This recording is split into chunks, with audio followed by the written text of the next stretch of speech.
কারণে তোমরা আগে আগে জান্নাতে ঢুকবা, জান্নাতে সবার আগে আমার উম্মতটা ঢুকবে, তারপরে সব নবীর উম্মতটা সিরিয়ালে ঢুকবে। যাবে কারা? কয় না, আমরা কইতে কষ্ট হয়, বলেন কারা যাবে? আমরা জান্নাতে যাবো না তো যাবে কে? যারা রাত 12টা পর্যন্ত আল্লাহর দ্বীনের বয়ানের জন্য বসে থাকে, তারা যাবে না তো কারা যাবে? আল্লাহ পাক আখির নবীর উম্মতকে আগে জান্নাতে দিবেন, তারপর অন্যদের সিরিয়াল হবে। এটা আমাদের সম্মান, এটা আমাদের মর্যাদা। ভাইরা আমার, এই কারণে আল্লাহ পাক রব্বুল আলামিন বলেন ফাকুলতু আস্তাগফিরু রাব্বাকুম ইন্নাহু কানা গাফফারা। তওবা করো, ইস্তিগফার করো, নিশ্চয় আল্লাহ ক্ষমাশীল। হাসান আল বসরি রাহমাতুল্লাহি আলাইহি বিখ্যাত একজন বুজুর্গ ছিলেন। কষ্ট হইতেছে আপনাদের? আমার টাইম শেষের দিকে। হাসান আল বসরি রাহমাতুল্লাহি আলাইহি বিখ্যাত একজন বুজুর্গ ছিলেন, খুব শুনেন। একদিন খানকার মধ্যে বসা একটা লোক ঢুকলো, ঢুকে ডাক দেয়া বলে, হুজুর এমন কোন গুনাহ নাই যেই গুনাহটা আমি আমার জিন্দেগিতে করি নাই, একটা আমল শিখা দেন যে আমলের কারণে আল্লাহ পাক রব্বুল আলামিন আমাকে মাফ করে দিবেন। হাসান বসরি বলেন, যাও যাও বেশি বেশি ইস্তেগফার করো। কি তার মানে? আস্তাগফিরুল্লাহ বলেন একবার, আস্তাগফিরুল্লাহ। নবী বলেন, কেউ যদি অন্তর থেকে আস্তাগফিরুল্লাহ একবার বলে, আল্লাহ তার সমুদ্রের ফেনা পরিমাণ গুনাহ মাফ করে দেন। এটা হলো ইস্তেগফারের ফজিলত। আবার বলেন আস্তাগফিরুল্লাহ। হাসান বসরি বলে, এই ইস্তেগফার করো, যাও। দ্বিতীয় আরেকজন লোক ঢুকলো, ঢুকতে বলে, হুজুর আমাদের এলাকার মধ্যে বৃষ্টি নাই, এমন একটা আমল শিখা দেন যে আমলের কারণে আল্লাহ পাক বৃষ্টি দিয়ে দিবেন। হাসান আল বসরি রাহমাতুল্লাহি আলাইহি বলেন, যাও যাও বেশি বেশি ইস্তেগফার করো।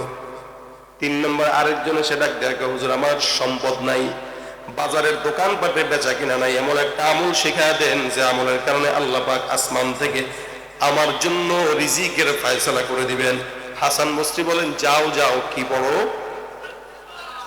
আরেকজন ডাক দেয়, হুজুর আমার সন্তান নাই, বিয়ে করলাম 10-15 বছর হয়ে গেছে, এখনো সন্তান হয় না, এমন কোন আমল শিখা দেন যে আমলের কারণে আল্লাহ পাক রব্বুল আলামিন জান আমাকে সন্তান দান করবে। হাসান বসরি ডাক দেয়া কয়, যাও যাও। কি পড়ো? আমাদের দেশের কিছু বেআকল আছে, এগুলো সন্তান না হলে, টাকা না পেলে সোজা খাজার দরবারে দৌড় দেয়।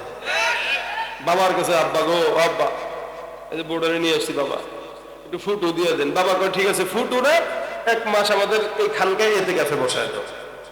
কি বলেন? ঘরের বউরে যদি খাজার দরবারে এতে কাছে 1 মাস বসান, আর যদি ওই 1 মাস পরে সন্তান হয়, বুঝবেন এটা আপনার না, আপনার বাপের সন্তান। কথা বুঝছেন তো? সুতরাং সন্তান চাবো কার কাছে? পীরগিরিয়ার মাজার পূজা চলছে দেশটা জুড়িয়া, শিরকি আর ভণ্ডামিতে দেশটা গেছে ভরিয়া। গাজার কলকিটান মারিয়া, গাজার কলকিটান মারিয়া, দেখায় খাজার শান। ওরা কি? ওরা শিক্ষিত শয়তান, ওরা শিক্ষিত শয়তান, ওরা শিক্ষিত শয়তান। যেখানে যাই ভেজালেতে ভরে গেছে দেশটায়, ব্যবসায়ীরা ওরা তারাতি কালো টাকায় হাত রাঙায়। দাম, আলুর দাম কত? ঢাকায় 85-90, ঢাকায় নতুনটা 100 আজকে আমি আসার সময় বলতেছিলাম, যাক নতুন আলু বের হচ্ছে, মনে হয় পুরান আলুর দাম শেষ, আলুর দাম মনে হয় কমবে। আপনি কি শুনেলেন আমার এটা? আর ভাই আসলেই তো সেদিন গত সপ্তাহে উত্তরবঙ্গ মাহফিল ছিল, আমি ওনাদেরকে যে মাহফিলে জিজ্ঞেস করলাম, ভাই আপনাদের এখানে আলু কত করে বেচেন? হুজুর 15 টাকা। কত? সুবহানাল্লাহ কইবেন না নাউজুবিল্লাহ? শুনে আলুর কেজি পোলা বান্ত, আলুর কেজি তারা বেচে 15 টাকা, আর আমাদের সিন্ডিকেট ব্যবসায়ীরা বেচে 80, 85, 90 টাকা। কষ্ট করে কৃষক, মুখে হাসি ফুটে ধান্দা বাজে। সেদিন আমি আমার ড্রাইভারদের মুরগির ডিম আনতে পারছি, দেশি মুরগির ডিম। এটা আপনারা খাইতে পারেন, আমরা তো ঢাকায় স্বপ্নও দেখি না। এরপরে পাঠাইছি যে আমরা দেশি মুরগির ডিম একটু নিয়ে আসো।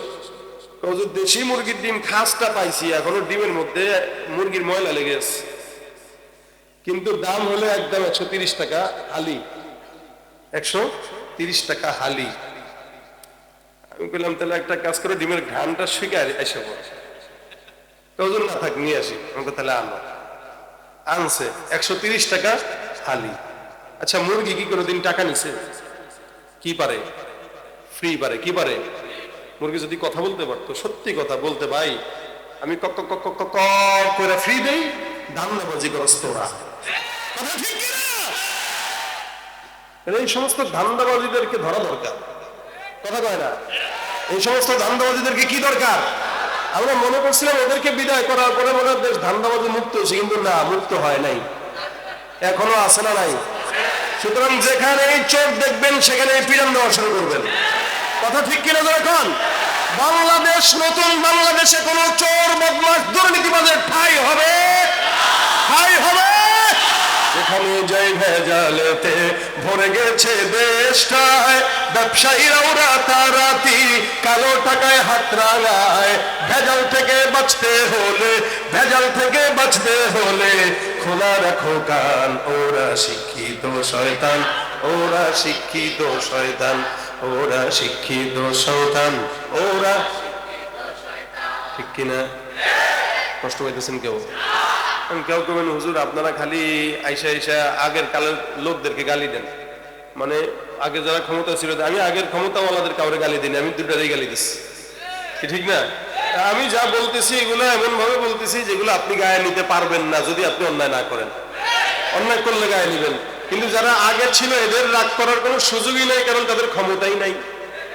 আর যারা সামনে আসার সম্ভাবনা আছে তারাও রাগ করার সুযোগ নেই, কারণ তারা আসেই নাই। ঠিক কিনা? সুতরাং আমাদের কথা দুর্নীতির বিরুদ্ধে, ঠিক কিনা করে কন? আমাদের কথা কাদের বিরুদ্ধে? আমাদের কথা দুর্নীতির বিরুদ্ধে, চোরের বিরুদ্ধে, সন্ত্রাসের বিরুদ্ধে, হকের পক্ষে। কথা ঠিক কিনা বলেন?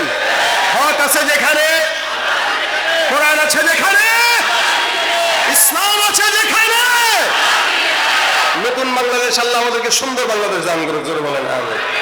আমরা সুন্দর দেশ চাই, সুতরাং সিন্ডিকেট টিন্ডিকেট ভেঙে দেওয়া দরকার। যাই হোক, সম্পদ দরকার, চাবো কার কাছে? বলেন বলেন। দোকানে বসে আছেন, সম্পদ নাই, বেচা কিনে নাই, চাবেন কার কাছে?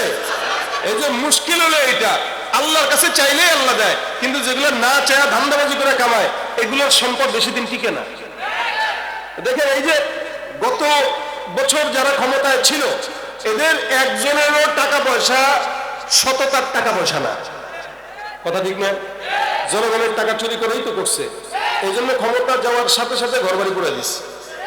সম্পদ যেভাবে আসবে ওভাবেই যাবে। আর আপনি যদি আল্লাহর কাছ থেকে চেয়ে নিতেন, তাহলে আপনার সম্পদ 14 পুরুষ খেয়ে যেতে পারত। আল্লাহ পাক তো আমল শিখাই দিচ্ছেন, বান্দা টাকা লাগবে ইস্তেগফার কর।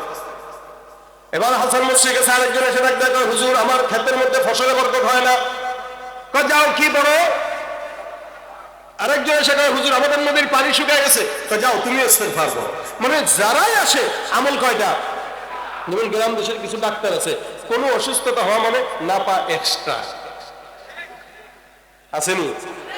এদের জ্বর হয়েছে ভাই নাপা এক্সট্রা, ঠান্ডা লাগছে নাপা এক্সট্রা, গলা ভাঙছে নাপা এক্সট্রা, পারলে আমারও দেয়, মানে নাপা এক্সট্রা দিয়ে সব সারে। হাসান আল বসরির এই সমস্ত কার্যক্রমে তার কিছু মুরিদ দেখা, হুজুর বুঝলাম না, আপনার তো বহুত বড় বুজুর্গ আলেম মনে করছি, আমল যে একটা দিয়ে চালায় দেন সব, নাকি আর কোনো পারেন না নাকি? হাসান বসরি কয় যে আমলটা আমি বললাম, আমলটা আমার দেওয়া নয়, এটা স্বয়ং আল্লাহ পাক রব্বুল আলামিন কালামের মধ্যে উম্মতকে গোটা জাতির বান্দাকে দিয়েছেন। সুবহানাল্লাহ। আমার আল্লাহ রাব্বি বলেন, ফাকুল তাস্তাগফিরু রাব্বাকুম ইন্নাহু কানা গফফারা। কেউ যদি ইস্তিগফার করে যত গুনাহ থাক, আমি আল্লাহ বান্দার সব গুনাহগুলোকে maaf করে দিব। 2 নাম্বার, ইউরসিলিস সামাআ আলাইকুম মিদরারা।